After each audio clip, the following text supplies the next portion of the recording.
I've always been a fan of the Wild Homestead channel. It used to be my go-to while watching YouTube. I never thought a YouTuber could stand out in such a saturated platform, but James Alofs proved me wrong. James Alofs isn't just any other YouTuber, and only the biggest fans know some of these secrets. Today I'm going to reveal things about James Alofs that people have no idea about, like how he runs a secret podcast just for his closest followers, and how he used to be a Chinese actor. Keep watching till the end to know all about him. James was born in Toronto, Canada, but he was brought up in Los Angeles, California. This is of course a whole different environment than what we are accustomed to seeing him in on his channel, but things get a whole lot more interesting as we get a look into his career choices. James had a thing for business, so he got himself an MBA. That was his entry into the corporate world, where he started out working as a marketer at Protect and Gamble. However, James wasn't really satisfied with where he was. He wanted something more creative. It was during this phase that James met a colleague at his office who inspired him to reflect on his dreams. Within 2 years of this, James quit his job and left for China. At this point, James had no idea about what he wanted to do. All he knew was that he loved Chinese culture. Funny thing was that he hadn't thought of learning Mandarin until he got there.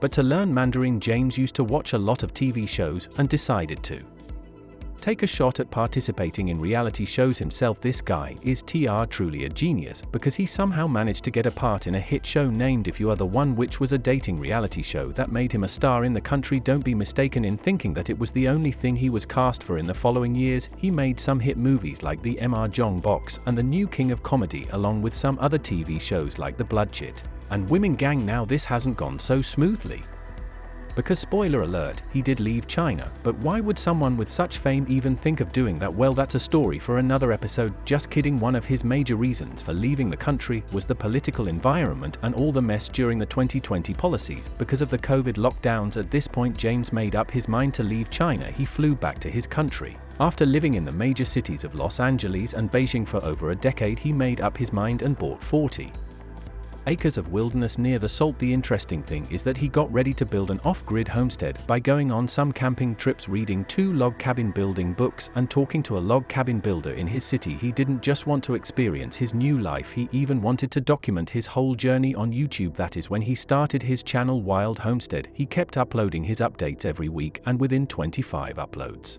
he hit the 100K mark. That has got to be one of the fastest growing channels ever, as it took him just 7 months to do that, and he received his silver play button recently. The reason why all the fans love his channel is that he doesn't just teach stuff to his viewers, he shows his learnings instead. But wait, there's more to his journey on YouTube. Did you know that he has a podcasting channel too? It's called the Wild Ontario Podcast, and very few people know about this here. He calls in some interesting guests to discuss topics like health and environmental issues. Living this way hasn't always been easy. During his journey, he once had to face a double inner ear infection. He had to stay safe from bear attacks, all while maintaining an emphasis on sustainability and self-reliance. Even his dad, Paul Alofs, has been very proud of him. As you can see, he has even made a post on his LinkedIn trying to promote his son's journey. For watching this far in the video, I can't give you some berries and cherries, but I do promise to give you more such interesting content if you just hit the subscribe button and turn on your notification bell. Let me know in the comments what you guys want from me in future videos.